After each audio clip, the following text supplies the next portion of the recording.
Պարոն Փաշինյան, Արտգործության նախարար Սրփի Գալյանը օրերս հայտարարեց, որ սահմանադրության տեքստն արդեն պատրաստ է եւ այն պետք է քննարկվի ներողություն ԿՊ վարչության նիստում, սակայն սահմանադրական բարեփոխումների հանձնաժողովի անդամ Արթուր Սաքունցը մեր լրատվամիջոցի հետ հարցազրույցում նշեց, որ տեքստին ամբողջովին ծանոթ չէ, որտեղ այն ամբողջովին չի քննարկվել հանձնաժողովում։ Հիմա ուզում եմ ճշտել ինչ իմաստուներ այդքան ռեսուրս ժամանակ ծախսել եւ նման հանձնաժողով ստեղծել, եթե հանձնաժողովի անդամները նույնիսկ պետք է ամբողջովին տեքստին ծանոթ չլինեին, կարող եք միանգամից ԿՊ վարչության նիստում դա հաստատել։ Եվ պարոն Փաշինյան, նախորդ 5 շաբթի ճեպազրույցում դուք հաստատեցիք, որ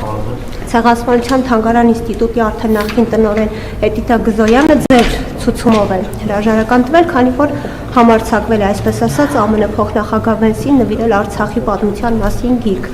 Եվ դա համարեցիք սադրիչ քայլ, սակայն 2019 թվականի հոկտեմբերին Արցախը Հայաստան է եւ վերջ, այս ձեր հայտարարությունից 2 ամիս անց դուք Ռուսաստանի նախագահին նվիրեցիք ռուսաստանցի նախկին միջնորդ Վլադիմիր Կազիմիրովի հեղինակած Խաղաղություն Ղարաբաղի ներողություն աշխատությունը։ Չեք պատրաստվում մի հրաժարականի դիմումել դուք գրեք, քանի որ շատերը ձեր այս քայլը գնահատում են սադրիչ եւ ասում են, որ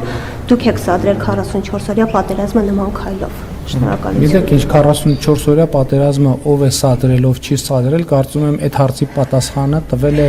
Հայաստանի Հանրապետության ժողովուրդը 2021 թվականի արտահերթ խորհրդարանական ընտրություններում։ Ես ձեզ էլի ուզում եմ հիշեցնել,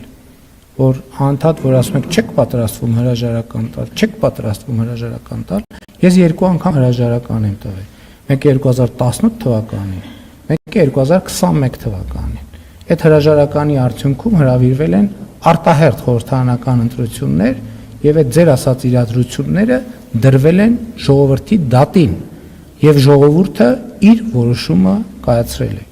Ինչ վերաբերվում է Ցեղասպանության թանգարան ինստիտուտի տնօրենի հետ կապված իրադրությանը, ամենայն հարգանքով, բայց ես էլի արձանագրում եմ, որ սա պետություն է, չի կարող ամեն առանձին պոակ վարել իր կամ հիմնադրամ վարել իր առանձին վերցրած արտաքին քաղաքականությունը։ Երբ որ Ամերիկայի Միացյալ Նահանգների փոխնախագահը այցելում է Հայաստանի Հանրապետություն, եկեք արձանագրենք, որ դա պատմական այց է եւ առաջին անգամ Միացյալ Նահանգների փոխնախագահը այցելում է Հայաստանի Հանրապետություն։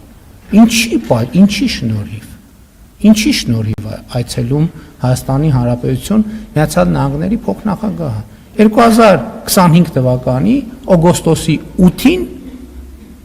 Վաշինգտոնում հաստատված խաղաղության շնորհիվ, հաստատված խաղաղության շնորհիվ։ Եվ մենք նախ գիրքը, որ նվիրվել է, կոչվել է Արցախյան հիմնահարց։ Դա կոնֆլիկտի մասին է։ Այսինքն խաղաղության համատեքստում եկած փոխնախագահին մենք ասում ենք, որ գիտեք ինչ, այդ խաղաղություն եւ այլն, հա ասեցինք, խոսացինք, բայց այնուամենայնիվ հիմնահարցը տեղում է, այսինքն կոնֆլիկտը տեղում է։ Ես էլի ուզում եմ հիշեցնել Սուրբ Մեսրոպ Մաշտոցի հայերեն առաջին թարգմանած տեքստը, ճանաչել իմաստությունը եւ խրատը, իմանալ հանճարի խոսքերը, ընկալել խոսքի բարդ դարձվածքները, հասկանալ ճշմարիտ արդարությունը եւ ուղղել իրավունքը, պարզամիտներին խորագիտություն եւ երիտասարդներին միտք ու հանճար տալու համար, որպեսզի դրանք լսելով իմաստունն ավելի իմաստուն լինի, իսկ հանճարեղը առաջնորդություն ստանա թափանցի առակների եւ խորին ասույթների մեջ, իմաստունների ճառերի եւ դրանց այլաբանությունների մեջ։ Ընդհանրապես ես կարծում եմ, որ մենք Մեսրոպ Մաշտոցի ուղերձը, այդ որ մենք ասում ենք մեր արժեքները, մեր ինքնությունը պետքա կարդանք։ Եվ այնպես անենք, որ երիտասարդությունն է կարդա, եւ ոչ թե այնպիսի բառերով եւ նախադասություններով դա մատուցենք, որ ոչ մեկ չհասկանա, թե ինչ է գրված։ Այո, ես կայացրել եմ որոշում, ես կայացրել եմ ճիշտ որոշում եւ յուրաքանչյուր պետական պաշտոնյա պետքա ինքը իրեն հաշիվ տա, որ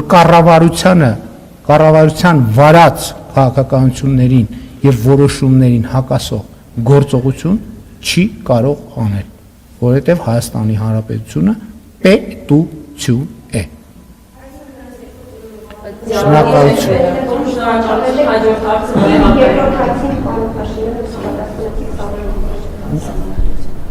Սահմանադրության հարցը։ Սահմանադրության հետ կապված իրավաբանական ըստ էության աշխատանքը ավարտված է։ Ես գիտեմ, որ Սահմանադրական հանձնաժողովի նիստեր են տեղի ունեցել։ Ես գիտեմ, որ Սահմանադրական հանձնաժողովի ոչ բոլոր անդամներն են, որ պարտաճանաչ մասնակցել են։ Մենք չենք կարող այդ մասշտաբային process-ը թողել ուղղակի սուբյեկտիվ ընկալումների։ Դա լրջակույն ռազմավարական հարց է եւ իհարկե կառավարող ուժը, որը ունի Հայաստանի Հանրապետության քաղաքացիների մանդատը կառավարելու Հայաստանի Հանրապետությունը, պետք է այդ հարցերով զբաղվի լրջորեն եւ ես էլ անձամբ զբաղվում եմ։ Հաջորդ հարցը